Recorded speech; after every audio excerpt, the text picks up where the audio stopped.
नमस्कार प्रिय विद्यार्थियों, आप सभी लोगों का अपने YouTube चैनल मंजुल करियर पॉइंट में हार्दिक स्वागत है। जैसे कि हम लोग रोजाना अपना एक वीडियो अपलोड करते हैं जिसमें से आप लोगों के लिए एक क्लास होता है जो कि WCS आपका जो सब्जेक्ट है ITI में, उसको रिलेट करके हम लोग कुछ ना कुछ उसमें से जानकारियाँ आप लोगों को प्रोवाइड कराते हैं। आज उसी में से आपका एक नया चैप्टर है, ये इलेक्ट्रीशियन ITI का जो आपका WCS का फर्स्ट ईयर का चैप्टर मेंसुरेशन करके एक चैप्टर है। ये चैप्टर नंबर आपका 11 है और इसको इसी के संबंधित जो भी क्वेश्चन है हम लोग उनमें से आप लोगों के बीच में चर्चा करने वाले हैं। और इस बात का ख्याल रखना है हम लोगों को, ये कोर्स आपका अगले से ज़्यादा 4 से 5 दिन में कंप्लीट होने वाला है ना। तो जैसे ही ये कंप्लीट हो जाएगा उसके बाद हम लोग जो आपके इनमें से अच्छे क्वेश्चन थे हम लोगों ने अलग से कट करके निकाले हुए हैं, है ना, उन क्वेश्चनों पर भी हम लोग चर्चा करेंगे। चलते हैं हम लोग अपने पहले क्वेश्चन पे। आपका पहला क्वेश्चन है, एक वर्ग मीटर समान होता है।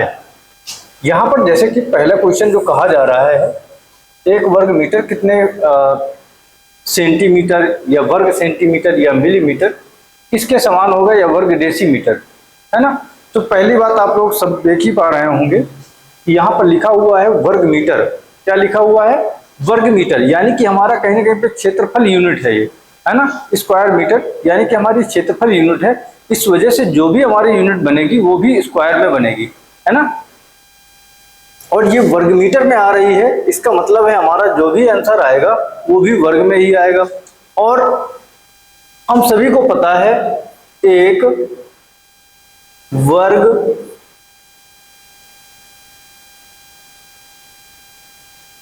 मीटर इक्वल टू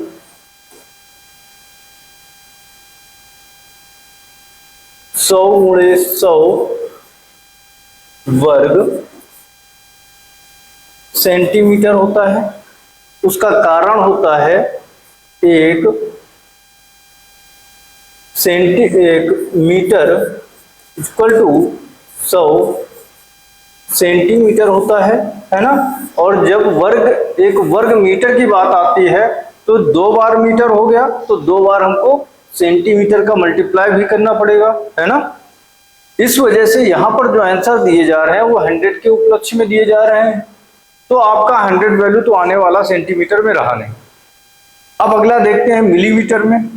मिलीमीटर में भी ये चीजें बनने वाली रही नहीं, क्योंकि उससे छोटी होती है, सेंटीमीटर से भी छोटी होती है कौन सी, आपका मिलीमीटर, है ना। और सेंटीमीटर से बड़ी यूनिट कौन है, वो है आपका डेसीमीटर। कौन है? डेसीमीटर, जो कि ये दी हुई है। जैसा कि आप सब लोगों को पता होगा, एक मीटर स्क्वायर इक्वल टू कितना होता है, ये होता है आपका 10 गुणे 10 डेसी मीटर स्क्वायर, है ना, ये होता है। और ये आपका इसी रूप में जो दिया जा रहा है, एक metre square equal to 100 decimetre square, है ना। ये आपका आंसर होता है इस क्वेश्चन का, जो कि आपको इस ऑप्शन नंबर डी में दिया हुआ है ना। चलते हैं हम लोग अगले क्वेश्चन पर। अगला क्वेश्चन है आप लोगों का, एक आकृति जो चारों ओर से समान भुजाओं वाली तथा प्रत्येक कोण 90 अंश का हो। एक आकृति की बात की जा रही है जिसकी प्रत्येक भुजा समान है और प्रत्येक कोण 90 अंश का है, उसे कहते हैं। यहां पर दिया जा रहा है आपको वर्ग भी दिया जा रहा, समांतर चतुर्भुज भी दिया जा रहा, आयत दिया जा रहा, समलंब चतुर्भुज दिया जा रहा।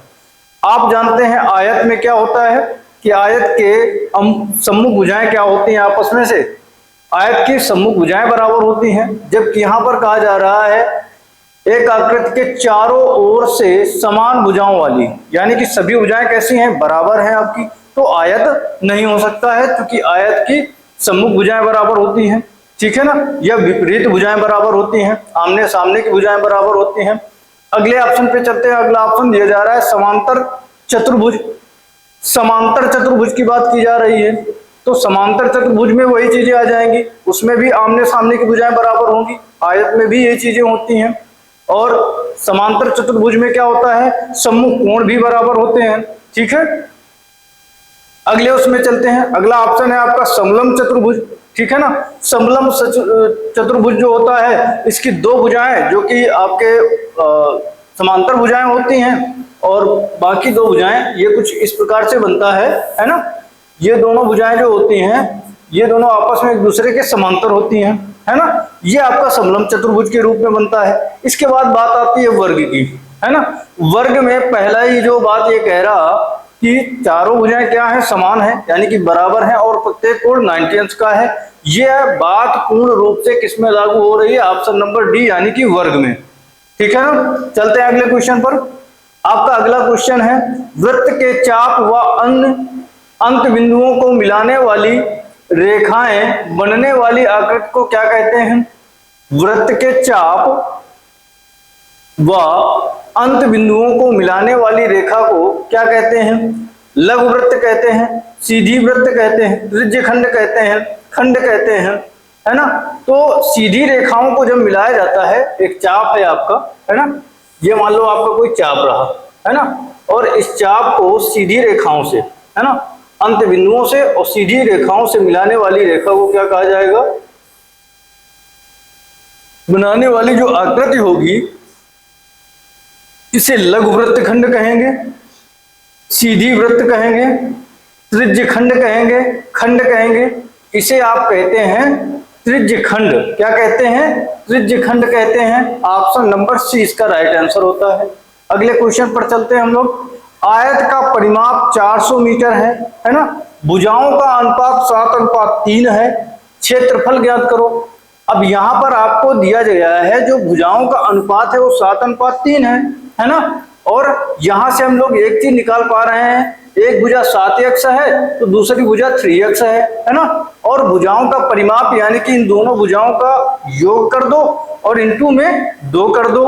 होता क्या है, 2 ब्रैकेट में l प्लस b, यही तो होता है ना आपका परिमाप। आयत का परिमाप इक्वल टू क्या होता है, 2 ब्रैकेट में l प्लस b, है ना। ये चारों भुजाओं का परिमाप होता है।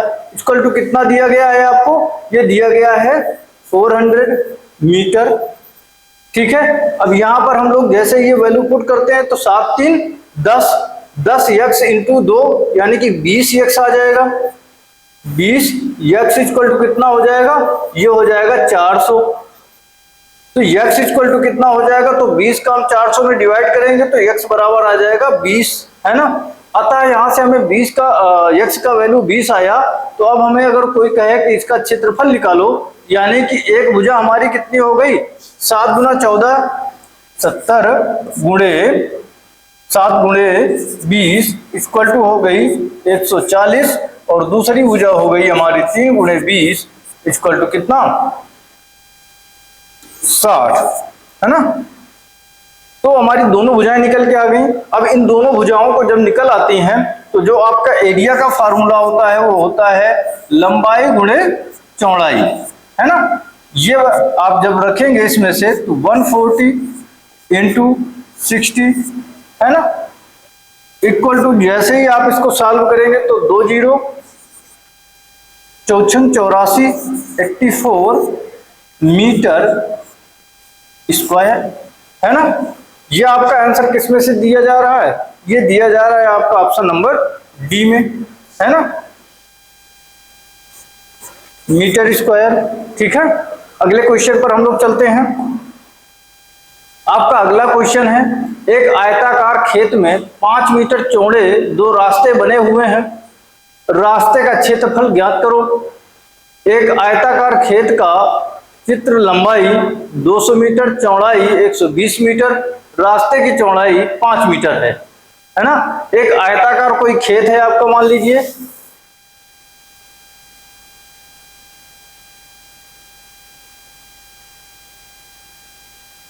ठीक है ना। इसमें से कहा जा रहा है 5 मीटर चौड़ा 2 रास्ते हैं, है ना। एक रास्ता हम लोग मान लेते हैं ऐसे जा रहा है,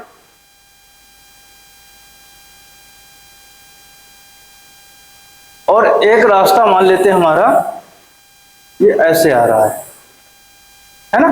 ये दो रास्ते हैं आपके। तो फिर आपसे कहा जा रहा है रास्ते का क्षेत्रफल ज्ञात करो। ये जो रास्ता है इसी रास्ते का क्षेत्रफल आपको काउंट करना है। ये है कितना? ये है आपका 5 मीटर, ठीक है ना। ये कितना है? 5 मीटर है। अगर ये 5 मीटर का है तो ये भी वाला रास्ता आपका 5 मीटर ही रहा होगा, ये भी 5 मीटर रहा होगा, ये भी, है ना। और यहां पर आपको जो खेत की लंबाई है वो टोटल दी गई है कितनी? 200 मीटर, है ना। ये यहां से लेकर के यहां तक की लंबाई है ना। ऐसे ही आपको इस खेत की चौड़ाई भी दी गई है, वो कितनी दी गई है? 120 मीटर, है ना। अगर ये दोनों चीजें दी गई हैं तो फिर आपको आसान हो जाता है। इस रास्ते का अगर लंबाई के आधार पर आप निकालें तो लंबाई वाले रास्ते का क्षेत्रफल, है ना, लंबाई वाले रास्ते का क्षेत्रफल इक्वल टू कितना हो जाएगा? ये हो जाएगा आपका 5, यानी कि ये 5 क्या हो गई? आपकी चौड़ाई हो गई। लंबाई कितनी है? 200 मीटर है ना। इन दोनों का मल्टीप्लाई करेंगे कितना आ जाएगा? ये आ जाएगा 1000, ठीक है ना। इसके बाद आपसे कहा जाए चौड़ाई वाले का, है ना, चौड़ाई पर जो बना हुआ रास्ता है का एरिया इक्वल टू कितना हो जाएगा? ये हो जाएगा आपका 5 गुणे 120, है ना। ये कितना निकल के आएगा? 600 मीटर स्क्वायर,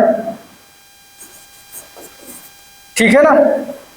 इसके बाद आप लोगों ने एक चीज और देखा होगा, ये जो रास्ता है हमारा 5 मीटर का, ये 2 बार काउंट हो गया हमारा। लंबाई में भी काउंट हुआ और चौड़ाई में भी काउंट हुआ। इसको क्या करना पड़ेगा? हमको लेस करना पड़ेगा, यानी कि 1000 ये, 600 ये, तो टोटल हमारा जो एरिया निकल के आया, टोटल एरिया वो निकल के आया आपका 600 प्लस 1000, है ना। ये निकल के आ गया आपका 1600। लेकिन इसमें से एक रास्ता ऐसा रहा जो कि 2 बार काउंट हो गया, उसको हमको क्या करना पड़ेगा? इसको एक बार लेस करना पड़ेगा, यानी कितना? ये 5 का था, 5 इस रास्ते की यहाँ पर आकर के लंबाई और चौड़ाई 5-5 की बन जा रही है। इस वजह से इसका जो एरिया निकलेगा 5/5 हो जाएगा। अतः ये आपका आ जाएगा 1600 माइनस 25, आंसर आया आपका 1575। और ये आपका आंसर किस ऑप्शन में दिया गया है? ऑप्शन नंबर बी में, ठीक है ना। चलते हैं अगले क्वेश्चन पर। आपका अगला क्वेश्चन है, एक त्रिभुज की तीनों भुजाएं समान 60 मिलीमीटर हैं। इनमें संभव बनाए जा सकने वाले सबसे बड़े वृत्त का व्यास कितना होगा? एक त्रिभुज है और इस त्रिभुज की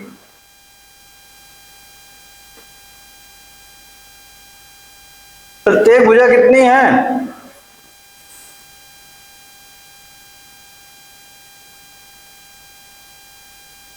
ये जो है ये 60 सेंटीमीटर की है, मिलीमीटर की है प्रत्येक भुजा, है ना। प्रत्येक भुजा जो है ये कितनी है? तो ये 60 mm की है। इसमें संभव बनाए जा सकने वाले सबसे बड़े वृत्त का व्यास कितना होगा? इसमें यानी कि इसके अंदर जो सबसे बड़ा वृत्त बनेगा उसकी माप पूछी जा रही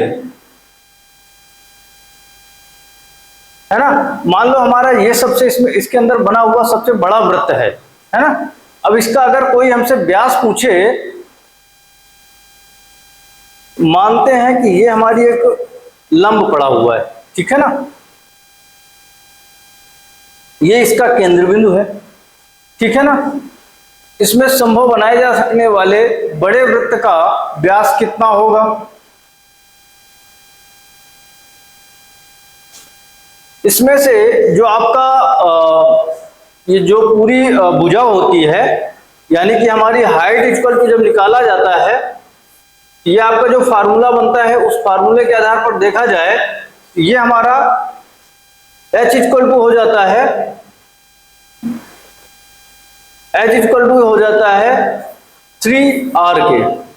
यानी कि अगर हमारा ये मिड पॉइंट है ना, ये इधर का r और ये इधर का r और ये बचा हुआ r, ये तीनों बराबर होते हैं आपस में से, ये तीन पार्टों में विभाजित हो जाता है। आपका जो ये पार्ट होता है ये कितने भागों में बचता है? तो 3 भागों में, और तीनों भाग कैसे होते हैं? आपस में से बराबर हो जाते हैं, ठीक है ना। ये वृत्त हमारा सही से बन नहीं पाया है, अगर ये सही से बनता तो चीजें बिल्कुल परफेक्ट दिखती हैं आपको, ठीक है ना।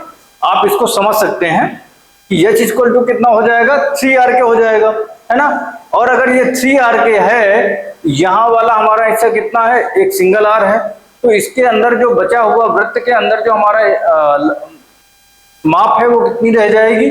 वो रह जाएगी 2r, है ना। 2r किसके बराबर होती है? ये होती है वृत्त के व्यास के बराबर, है ना। यानी कि हम लोग इसको d से दर्शा सकते हैं, ठीक है ना। d इक्वल टू कितना हो जाएगा? 2r के हो जाएगा। अगर हमको इसकी पूरी लंबाई पता चल जाए तो हम यहाँ पर d की माप निकाल सकते हैं। तो पूरी लंबाई पता करने के लिए हमको सबसे पहले क्या करना पड़ेगा?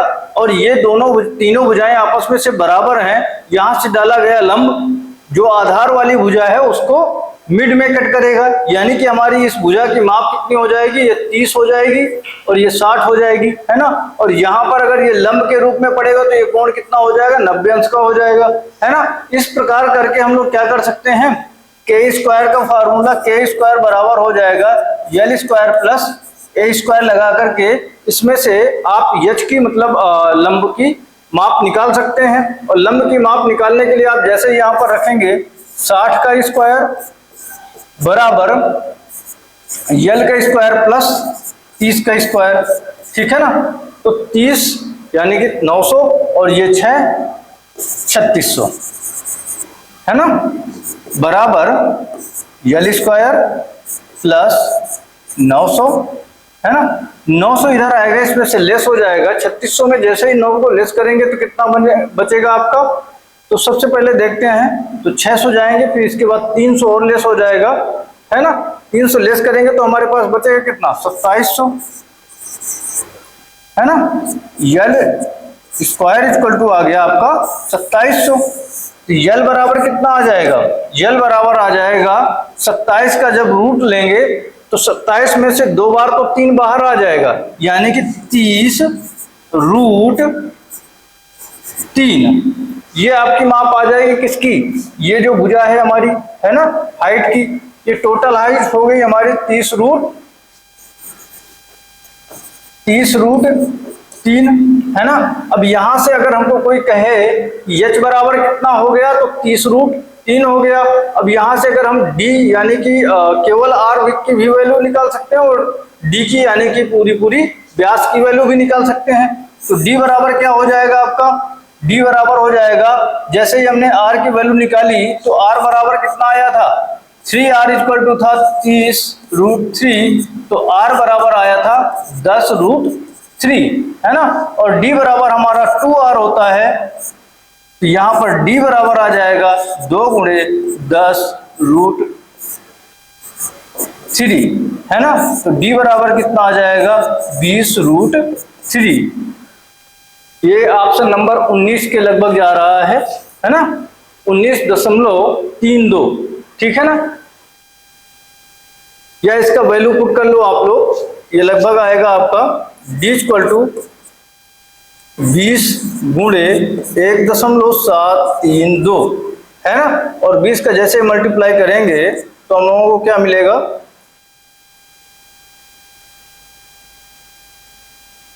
एक अंक दशमलव और 0 कट गया, ये दशमलव आ गया यहाँ पे। अब 2 का मल्टीप्लाई तो 2 दूनी 4, 2 तीन का 6, 2 7 14 4 1 और 2 एकम 2 1 3 यानी 34.64। ये ऑप्शन नंबर सी में है, ये राइट आंसर होगा, ये नहीं, है ना। ऑप्शन सी इसका राइट आंसर होगा। चलते हैं हम लोग अगले क्वेश्चन पर। आपका अगला क्वेश्चन है, एक वर्ग के कर्ण की लंबाई 20 सेंटीमीटर है, उस वर्ग का क्षेत्रफल ज्ञात करें। एक वर्ग है, वर्ग की विकर्ण की लंबाई कितनी दी हुई है, 20 सेंटीमीटर दी हुई है ना, 20 सेंटीमीटर दी हुई है। आपसे पूछा जा रहा है उस वर्ग का क्षेत्रफल। सबसे पहले अगर हमको वर्ग के बारे में पता करना है तो वर्ग का भुजा ज्ञात होना हमको चाहिए। भुजा ज्ञात करने के लिए सबसे पहले हमको ये पता होना चाहिए कि विकर्ण का भुजा से कैसे संबंध होता है। तो विकर्ण बराबर होता है वर्ग के विकर्ण के लिए, है ना। वर्ग का विकर्ण इक्वल टू होता है भुजा √2, है ना। और यहां पर आपको जो संख्या दी गई है उसको रख करके हम लोग वैल्यू निकाल सकते हैं, यानी कि 20 इक्वल टू a√2, है ना। और इसमें से हम लोग a बराबर वैल्यू निकालेंगे 20/√2, है ना। अब यहां से हम लोग इसका क्षेत्रफल निकाल सकते हैं। क्षेत्रफल इक्वल टू क्या होता है, तो एरिया इन वर्ग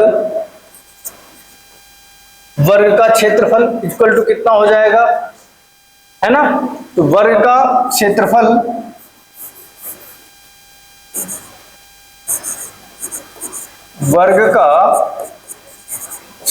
इक्वल टू हो जाएगा आपका 20√2। क्षेत्रफल इक्वल टू होता क्या है, a स्क्वायर होता है, वहां पर हम रखेंगे 20/√2, है ना। 20 से गुणे मल्टीप्लाई करेंगे कितना हो जाएगा, 400 हो जाएगा। अपान में √2 का होगा 2 हो जाएगा। ये आ कितना जाएगा आपका 200, है ना, 200 सेंटीमीटर स्क्वायर। ठीक है, ये आपका आंसर बनता है। ठीक है, ये किसमें है, ये आपको दिया गया है ऑप्शन नंबर डी में। अगले क्वेश्चन में चलते हैं। गोले का आयतन होता है, तो गोले का आयतन का जो फार्मूला होता है वो आप लोगों से पूछा जा रहा है। यहां पर 4/3 πr³ होता है ना। गोले का जो फार्मूला होता है क्या होता है, 4/3 πr³, ऑप्शन नंबर 1। ठीक है ना। चलते हैं अगले क्वेश्चन पर। आपके अर्धगोले का आयतन का सूत्र क्या होता है। जब अर्धगोले की बात आती है तो वही संपूर्ण जो गोला होता है उसी का हाफ हो जाता है अर्धगोले का आयतन का फार्मूला। यानी कि अभी हमने जस्ट बताया था 4/3 πr³, है ना। 4/3 πr³, उसका अगर आधा करेंगे तो हो जाएगा 2/3 πr³। ये ऑप्शन नंबर सी इसका राइट होगा। ठीक है ना। चलते हैं अगले क्वेश्चन पर। अगला क्वेश्चन है, गोले का क्षेत्रफल ज्ञात कीजिए जिसकी रेखा 21 सेंटीमीटर है। यानी कि यहां पर आपको गोले की रेखा की बात की जा रही। रेखा का मतलब है यहां पर त्रिज्या से। ठीक है ना। त्रिज्या इक्वल टू कितना दिया गया है, 21 से, है ना। जब अगर हमें एक गोले का जो त्रिज्या है या रेडियस है वो 21 दिया जाएगा और आपसे पूछा जाएगा कि इसका क्षेत्रफल क्या होगा, तो ये क्षेत्रफल आपका वृत्त में देखा जाता है, लेकिन हम इसका कर्व सरफेस एरिया या टोटल सरफेस एरिया की बात करेंगे, है ना। यहां पर हमें किसकी बात करनी है, तो टोटल सरफेस एरिया या कर्व सरफेस एरिया वही निकालना है। ठीक है ना। कर्व सरफेस एरिया या टोटल सरफेस एरिया की जहां तक ये बात कर रहा है, अगर वही निकालेंगे तो आप लोग उसका फार्मूला रखिए और इसका आंसर सीधा सीधा आ जाएगा। ठीक है ना। अगले क्वेश्चन पर हम लोग चलते हैं। कर्ण ज्ञात कीजिए जबकि L equal to 200 millimetre, B equal to 150 mm, है ना। आपको एक कोई त्रिभुज का है, जहां तक इसमें से जो चीजें दी जा रही हैं ये आपको त्रिभुज के लिए दी जा रही होंगी, जो कैसा है, ये कोण आपका 90 अंश होगा, है ना। और इसमें से आपको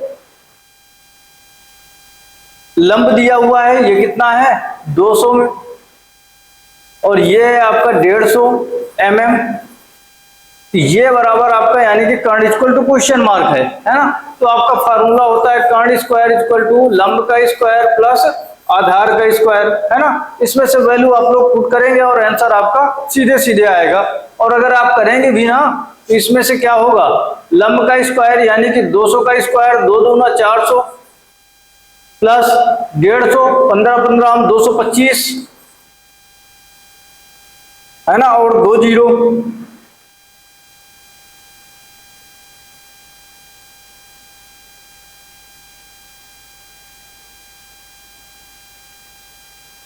ठीक है, इतना बनेगा कुछ जाकर के 400, यानी कि हमारा ये हो जाएगा 40,000 और ये हो जाएगा 22,500। ठीक है ना, इन दोनों को ऐड करेंगे हम लोग, फिर इसके बाद आपको निकालना होगा इनका स्क्वायर रूट। ठीक है ना, जैसे ही हम लोग ऐड करेंगे तो ये आ जाएगा 0 0 फिर 5 2, है ना, फिर इसके बाद 2 और 4 ऐड होकर के 6 आ जाएगा, यानी कि ये बनेगा आपका 625 और डबल जीरो। और जब इसका रूट लिया जाएगा यानी कि ये आया है के स्क्वायर, के बराबर कितना हो जाएगा, यहाँ पर इसका रूट निकालेंगे तो रूट निकल के कितना आएगा 625 का 25 यानी 25 आ जाएगा, डबल जीरो में से एक जीरो यानी कि 250। ऑप्शन नंबर डी इसका राइट आंसर होता है। चलते हैं अगले क्वेश्चन पर। विषम बाहु त्रिभुज में ए बराबर 40, बी बराबर 80, सी बराबर 120, परिमित निकालिए। यस बराबर आपका पूछा जा रहा है। परिमित का फार्मूला होता है आपका a plus B plus C upon 2। ठीक है ना, a plus B plus C by 2, यानी कि यहां पर आपका 40 प्लस 80 प्लस 120, है ना। 120 में जैसे ही आप लोग 80 ऐड करेंगे,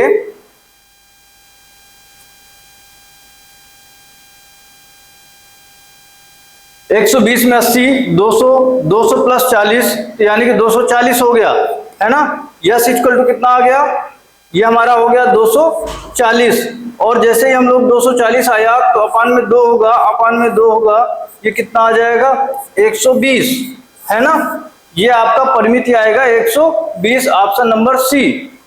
चलते हैं अगले क्वेश्चन पर।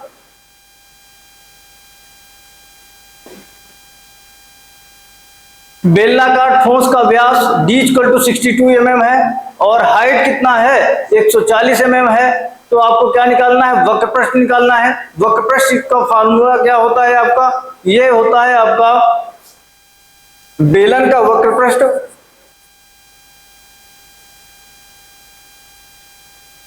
बेलन का वक्र पृष्ठ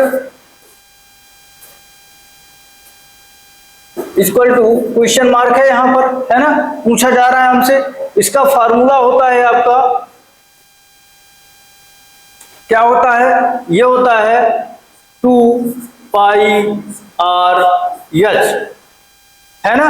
जो बेलन का वक्रपृष्ठ होता है वो क्या होता है 2 पाई आर एच होता है। अब इसमें से हमको वैल्यू पुट करनी है और पुट करके इसका आंसर निकाल देना है। यानी कि d इक्वल टू दाया दिया गया हुआ है, यानी कि d का जगह पे हमको क्या निकालना होगा r, यानी कि 62/2, यानी कि कितना आ जाएगा 31। ठीक है ना, ये आ जाएगा r इक्वल टू। फिर हम लोग इसमें से जैसे ही वैल्यू पुट करेंगे ये आपका आएगा 2 गुणे 22/7 गुणे r की वैल्यू है कितनी,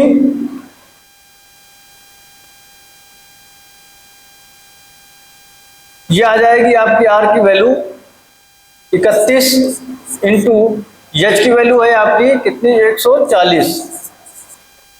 ठीक है ना, ये सब वैल्यू हम लोग पुट करने के बाद देख रहे हैं कि अब इसकी सॉल्विंग में 7 का जो डिवाइड है वो 14 में कट करेंगे तो कितना आ जाएगा, ये आ जाएगा 20, है ना। अब इसमें से हम लोग मल्टीप्लाई करेंगे, 20 दूना 40 हो जाएगा, 40 का मल्टीप्लाई हम लोग 22 में से करेंगे या 31 में कर देते हैं। तो जैसे 31 में करेंगे 40 का मल्टीप्लाई, ये निकल के आपका आ जाएगा कितना, ये आपका आ जाएगा 1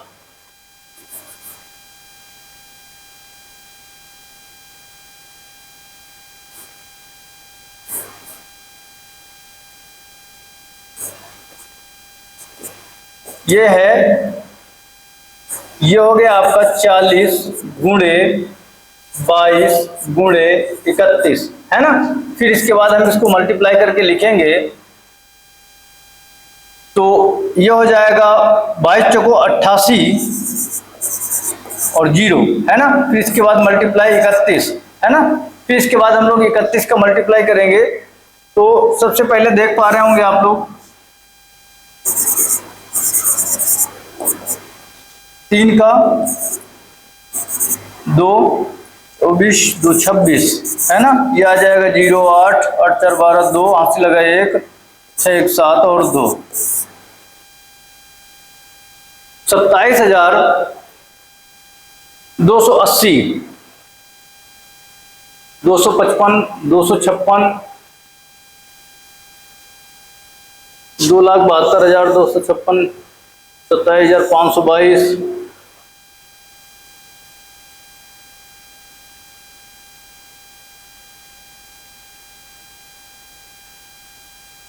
सही है।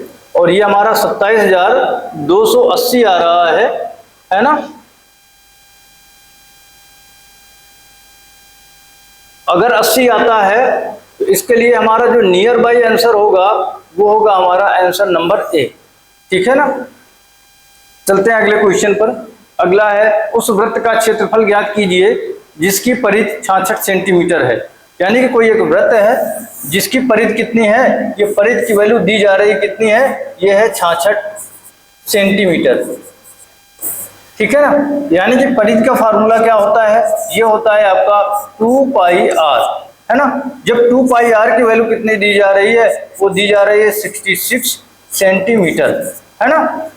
अब अगर हम इसको सॉल्व करें तो यहां से हमें क्या निकालना है, आर की वैल्यू अगर हम काउंट कर लेते हैं, आर इक्वल टू कितना निकल के आएगा, ये 66/2 पाई, है ना। तो 2 से इसको कट करते हैं तो ये कितना आ जाएगा, 33/पाई। ये आर की वैल्यू आ गई आपकी। अब ये आर की वैल्यू हम लोग पुट करेंगे इसके क्षेत्रफल वाले फार्मूले में। जैसे उसको देखते हैं हम लोग, होता क्या है, एरिया इक्वल टू किसका, वृत्त का। ये वृत्त के एरिया का फॉर्मूला सबको पता होगा, पाई आर स्क्वायर होता है। तो जैसे ही हम लोग वैल्यू पुट करेंगे तो पाई इंटू आर स्क्वायर यानी कि 33/पाई इंटू 33/पाई। एक पाई से एक पाई कैंसिल हो जाएगा आपका, है ना। और बाकी बचा आपका 33 इंटू 33/पाई। यानी कि इसको हम लोग लिख सकते हैं 33 गुणे 33 गुणे 7/22, है ना।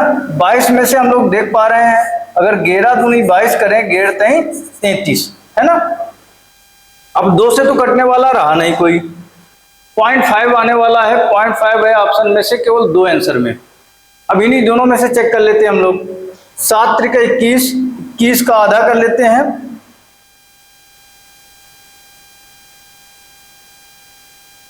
ठीक है ना।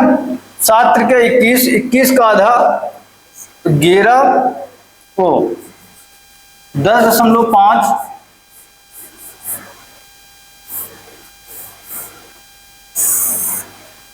10.5 गुणे 33, है ना। ये क्या किया हमने, 7 के 21 में से 2 का भाग किया, ये आ गया 10.5 इंटू 33 था तो 33 कर दिया, ठीक है ना। अब जैसे ही 33 का मल्टीप्लाई 10 के साथ में करेंगे तो ये आपका कुछ बनेगा कितना, 33 पंचे सबसे पहले करेंगे तो 5 × 15 की 5 और हासिल में कितना आ जाएगा, 5 × 15 = 16, है ना। इतना बनेगा, हासिल में से आ जाएगा 161, ठीक है ना। 161 में से अगला अंक है 0, है ना। ये क्या आ जाएगा 1, अगला हासिल कितना हो जाएगा 16, 33 इंटू 1 यानी कि 33 और 33 में ऐड करेंगे 16 तो कितना हो जाएगा,